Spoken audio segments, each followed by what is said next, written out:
Hello guys, আসসালামু আলাইকুম। Hopefully you are fine. I am also fine. Rafi's English গ্যালারির পক্ষ থেকে জানাচ্ছি স্বাগতম। আজকে আমি প্যাসেজ ন্যারেশন নিয়ে উপস্থিত হয়েছি। আজকে পার্ট 9 নিয়ে আলোচনা করব।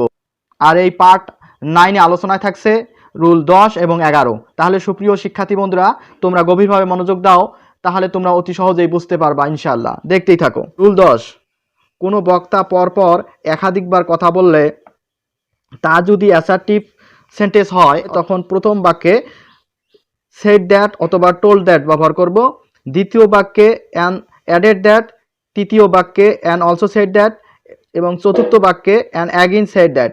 সুপ্রিয় শিক্ষার্থী বন্ধুরা, উদাহরণ দিয়ে আরো সহজ করা যাক, তোমরা দেখতেই থাকো। রিনা সেড টু সামিয়া, রিনা সামিয়াকে বলল I have lost my pen, আমি আমার কলমটি হারিয়েছি। My friend gave me it, আমার বন্ধু আমাকে এটা দিয়েছিল। নাও, এখন I have to buy another, এখন আমাকে অন্য একটি কিনতে হবে। তাহলে আমরা প্যাসেজটি পরে বক্তা এবং শ্রোতা নির্ণয় করতে পেরেছি। বক্তা এবং শ্রোতা প্রথমেই দেয়া আছে, বক্তা হচ্ছে রিনা এবং শ্রোতা হচ্ছে সামিয়া। তাহলে যেহেতু সম্পূর্ণ সেন্টেন্সগুলোই অ্যাসার্টিভ সেন্টেন্স, তাহলে আমরা রিনা দেব, যেহেতু প্রথমবার আমরা টোল্ড অথবা সেইডও রাখতে পারি। তাহলে সেই টু তুলে দিয়ে আমরা টোল দিলাম, সামিয়া অবজেক্ট এখানে বসাবো, এরপরে ইনভার্টেড কমা উঠে গিয়ে দ্যাট, দ্যাটের পরে সাবজেক্টের কাজ, সাবজেক্ট আই হলো ফার্স্ট পারসন হওয়ার কারণে সাবজেক্টকে ধরবে, অর্থাৎ রিনাকে ধরবে। তাহলে এখানে হবে শি, হ্যাভ থাকলে হবে হ্যাড। সুপ্রিয় শিক্ষার্থী বন্ধুরা, টেন্স ছাড়াই কিভাবে ন্যারেশন করা যায় আমি পার্ট 1-এ বিস্তারিত আলোচনা করেছি, ওখান থেকে দেখে নিতে হবে। ভার্ব 1 থাকলে ভার্ব 2, ভার্ব 2 থাকলে হ্যাড প্লাস ভার্ব 3, অ্যামিজার থাকলে ওয়াজ ওয়্যার, এভাবে টেন্সের আলোচনা আমি ওখানে করেছি। তাহলে এখানে হ্যাভ থাকার কারণে আমরা কি বসাবো, হ্যাভেস থাকার কারণে আমরা এখানে হ্যাড বসাই দিব। এরপরে ভার্বের পাস্ট পার্টিসিপল ফর্ম করাই আছে, লস্ট মাই ফার্স্ট পারসন, আর পসেসিভের পর সর্বদাই নাউন বসে। তাহলে এই মাই ফার্স্ট পারসন হওয়ার কারণে সাবজেক্ট রিনাকে ধরবে, আর যেহেতু পসেসিভে আছে সি থেকে পসেসিভ করলে সি, হার হার, আমাদের পসেসিভ হার, এরপরে নাউন পেন্ট বসাই দিব। এরপরে দ্বিতীয়বার যে কথা বললো, দ্বিতীয়বার কথা বললে আমরা কি বসাবো, অ্যান অ্যাডেড দ্যাট। তাহলে অ্যান অ্যাডেড দ্যাট, দ্যাটের পরে আবার সাবজেক্টের কাজ, তাহলে মাই ফ্রেন্ডের কাজ করব। মাই যেহেতু ফার্স্ট পারসন আবার সাবজেক্টকে ধরবে, রিনাকে ধরবে, আর মাই যেহেতু পসেসিভ তাহলে সি থেকে হার হবে, সি হার হার হার, আর ফ্রেন্ড বসাই দিব।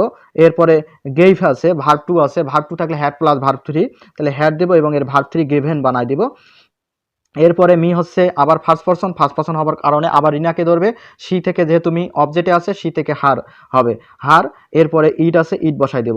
যেহেতু আবার কথা বলছে, তৃতীয়বার কথা বলছে, তৃতীয়বার কথা বললে অ্যান্ড অলসো সেড দ্যাট, তাহলে অলসো সেড দ্যাটের পর আবার সাবজেক্টের কাছে যাব, সাবজেক্ট হচ্ছে আই ফার্স্ট পারসন, তাহলে আবার রিনাকে ধরবে, সি হবে, আর হ্যাভেস থাকলে হবে হ্যাড। 2 এর পর যেহেতু ভার্বের প্রেজেন্ট ফর্মেই বসে তাহলে এখানে বাই হবে, অ্যানাদার, আর যে নাও থাকলে দেন হয়, সবার শেষে দেন বসাই দিব। সুপ্রিয় শিক্ষার্থী বন্ধুরা, অবশ্যই তোমরা বুঝতে পারছো। যদি আমার ক্লাসটি ভালো লাগে তাহলে অবশ্যই লাইক, কমেন্ট এবং শেয়ার করে বন্ধুদের মাঝে ছড়িয়ে দিবে, এবং অবশ্যই আমার চ্যানেলটিকে সাবস্ক্রাইব করবে। আর তোমাদের একটি গুড নিউজ দিচ্ছি, এই প্যাসেজ ন্যারেশন শেষ হয়ে গেলে আমি তোমাদের জন্য সাফিক্স প্রিফিক্সের মাত্র 15টি রুল তৈরি করেছি, আর এই 15টি রুল দ্বারাই তোমাদের এসএসসি এবং জেএসসির সম্পূর্ণ অ্যান্সার কমপ্লিট করতে পারবে ইনশাআল্লাহ। এখন আমি প্যাসেজ ন্যারেশনের রুল 11 নিয়ে আলোচনা করব। কোনো বক্তা পরপর একাধিকবার কথা বললে তা যদি ইন্টারোগেটিভ হয়, প্রথম বাক্যে আস্কড ইফ অথবা ডাব্লিউএস ওয়ার্ড, দ্বিতীয় বাক্যে অ্যান্ড অলসো আস্কড ইফ অথবা ডাব্লিউএস ওয়ার্ড, তৃতীয় বাক্যে অ্যান্ড অ্যাগেন আস্কড ইফ অথবা ডাব্লিউএস ওয়ার্ড বসে। তাহলে আমরা সম্পূর্ণ প্যাসেজটি এখন পড়বো এবং অ্যান্সার দেওয়ার চেষ্টা করব। সুপ্রিয় শিক্ষার্থী বন্ধুরা, তোমরা দেখতেই থাকো। রিনা সেড টু সামিয়া, রিনা সামিয়াকে বললো what are you doing now, তুমি এখন কোথায় যাচ্ছ। Will you not go to school today, তুমি কেন আজ স্কুলে যাওনি। Is there any problem to you, তোমার কি সমস্যা। তা আমরা প্যাসেজটি পরে বক্তা এবং শ্রোতা নির্ণয় করতে পেরেছি, বক্তা হচ্ছে রিনা এবং শ্রোতা হচ্ছে সামিয়া। তাহলে আমরা এখন অ্যান্সার করব ইনশাল্লাহ, দেখতেই থাকো। রিনা সাবজেক্ট, রিনা বসাই দেব, সেট টু উঠে গিয়ে যেহেতু ইন্টারোগেটিভ সেন্টেন্স আস্কড দেব, এরপরে অবজেক্ট সামিয়া দেব, এরপরে ইনভার্টেড কমা উঠে গিয়ে ইফ অথবা ডাব্লিউএস ওয়ার্ড, যেহেতু ডাব্লিউএস ওয়ার্ড আছে এখানে হোয়াট, আমরা হোয়াট দেব, ডাব্লিউএস ওয়ার্ড না থাকলে আমরা এখানে ইফ দিতাম।